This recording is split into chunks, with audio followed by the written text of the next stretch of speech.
macam anjing yang jahat itu. Dia dipukul, dia diazab, diseksa, ataupun dia ditakut-takut dan diugut-ugut baru mau berkhidmat dengan tuannya. Begitu jangan kita lah dimarah-marah, dah dikata-kata, ataupun dia ugut-ugut dengan azab Allah, dengan neraka, dengan azab kubur, barulah nak ibadah kepada Allah. Baru nak beribadah kepada Allah.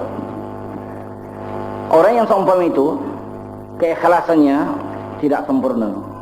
Tidaklah mengkorbankan keseluruhan keikhlasannya kalau dia beribadah kerana takut dengan neraka atau takut dengan azab kubur.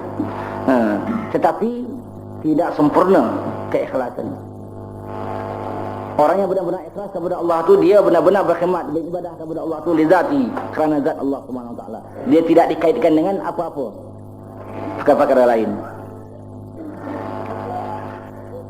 Itu juga Rasulullah sallallahu alaihi wasallam mengingatkan kepada kita.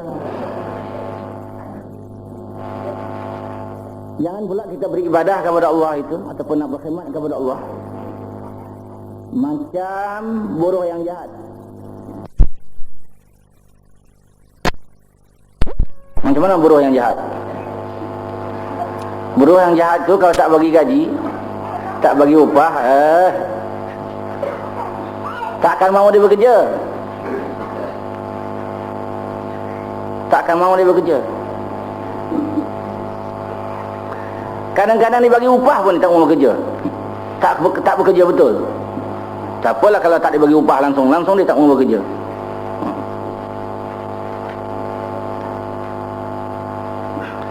Begitulah kita nak menyembah Allah ni, nak berkhidmat kepada Allah. Janganlah nak disogok-sogok dengan pahala. Nanti kalau menyembah Allah, buat itu, buat ini, dapat syurga, dapat bidadari dan sebagainya, dapat berkat itu, berkat ini, kerana berkat, kerana itu dan ini, barulah dia nak menyembah Allah. Itu tidak sempurna keikhlasan. Keikhlasan yang sempurna itu kita beribadah dan berkhidmat kepada Allah li zatihi, kerana zatnya. Dulu kita katakan, kalau kita beribadah kerana syurga, tidak sempurna ikhlas. Kalau kita beribadah kepada Allah kerana takutkan neraka, tidak sempurna ikhlas. Tidaklah membatalkan semua keikhlasan, tetapi tak sempurna ikhlas.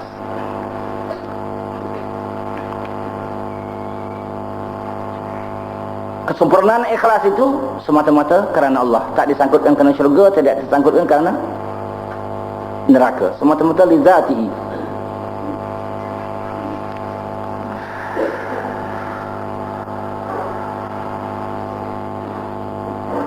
Tetapi kalau kita beribadah tu dikaitkan dengan persoalan dunia, walau di sudutnya mana, sudut pangkat ke, sudut ekonomi dan sebagainya, pujian dan sebagainya, itu terus menafikan keikhlasan dan tak dapat pahala apa-apa. Itu lebih-lebih lagi nak jaga. Jadi kesempurnaan ikhlas kita beribadah kepada Allah tu li zatihi, kerana zat Allah, tidak dikaitkan dengan syurga dan neraka, lebih-lebih lagi tidak dikaitkan dengan soal yang berlaku di dunia ini. Pernah kita terbaca di dalam setengah-setengah kitab tentang kisah ada seorang Bani Israel zaman dahulu.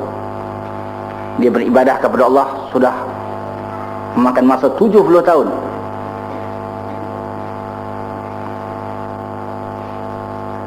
Kemudian Allah utus seorang malaikat untuk menemui orang itu, orang yang telah beribadah selama 70 tahun itu. Malaikat menyampaikan pesan dari Allah kepada orang itu. Apa katanya?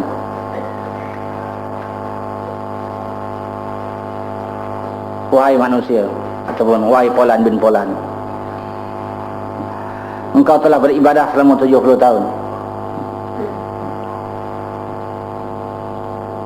Bukan kerana ibadah engkau itulah Allah akan masukkan engkau ke syurga.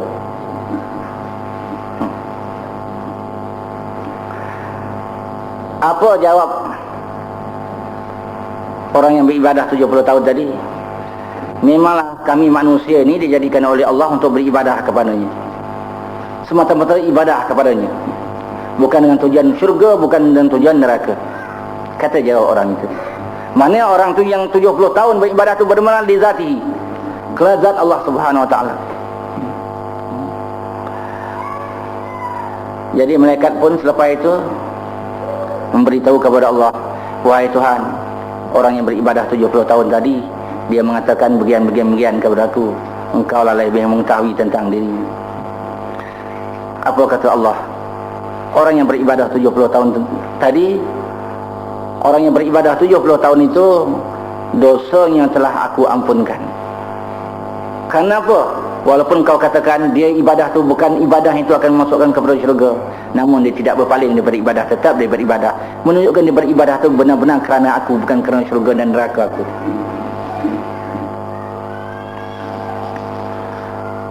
Jadi kita beribadah tu sebenarnya lizatihi, kerana zat Allah Subhanahu Wa Taala, bukan kerana syurga, bukan kerana bidadari.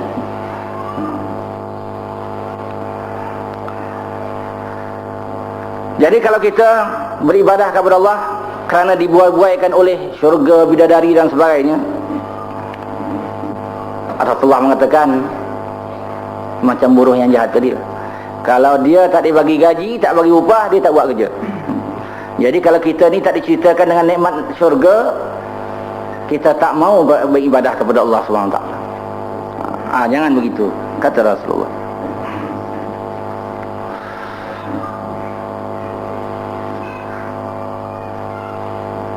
Kemudian apa kata firman Allah SWT? Saya baca ayatnya. Wa minan nasi man ya'budullaha ala harfin, fa in asabahu khairun itma'anna bih, wa in asabathu fitnatun inqalaba ala wajhihi khasira dunya wal akhirah. Maknanya lebih kurang, ada setengah manusia, ada orang yang menyembah Allah secara tidak jujur. Jika dia ditimpa kebaikan ataupun kebajikan, tenang ya dia rasa. Dia rasa senang. Tapi bila dia didatangkan fitnah, dia keluh kesah dan dia patah ke belakang. Artinya dia kembali durhaka kepada Allah SWT. Orang ni dianggap khasrat dunia wal akhirah, rugi dunia akhirat.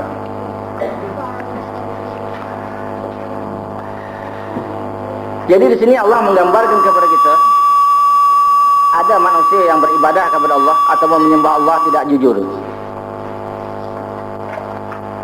Kalau dia dibagi kesenangan, dibagi kekayaan, diberi ilmu yang banyak, duit yang banyak, harta yang banyak, pangkat yang besar, rumah besar, kereta besar dan sebagainya, dia dapat ketenangan.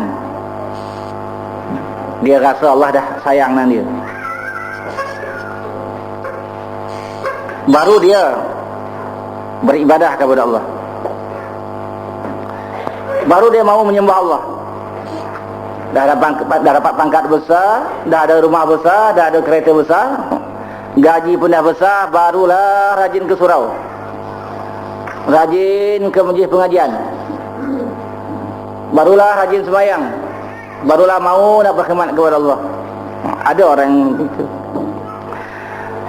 Tetapi bila sekali-sekala Allah uji dia, takkan sekali-sekala miskin, sekali-sekala dia ditimpa sakit, sekali-sekala barangkali kematian anak ke, kematian orang disayangnya seperti isterinya, ataupun difitnah orang kata dia bagian-bagian, orang tuduh dia bagian-bagian, gelisah jiwa, dia rasa tak senang dan tak tenang. Dia rasa Allah dah benci dengan dia. Yang mana selama ni waktu dia senang, waktu dia mewah, waktu dapat nikmat dari Allah, mungkin makin kuat beribadah, rajin datang di majlis-majlis pengajian, rajin datang ke masjid dan di surau, rajin berjuang dan berjihad, ini tak nampak dah. Tak nampak lagi hidung di kelas-kelas pengajian, dah tak ada di surau dah. Sesalahnya dia sakit hati dengan Tuhan. Dia nak demonstrasi dengan Tuhan, bermusuh dengan Tuhan kerana Tuhan dah susahkan dia. Adakah dengan Tuhan nak demonstrasi, nak bermusuh dengan Tuhan? Ataupun setengah manusia berlaku sebaliknya. Ada setengah manusia berlaku sebaliknya. Waktu dia mewah, waktu dia berpangkat besar, gaji besar, rumah besar, kereta besar, boleh pula cakap besar, menggertak-gertak orang saja. Mungkin kali Allah bagi dia kuasa sikit. Tak kena masjid, tak kena surau, yang sebut majlis pengajian,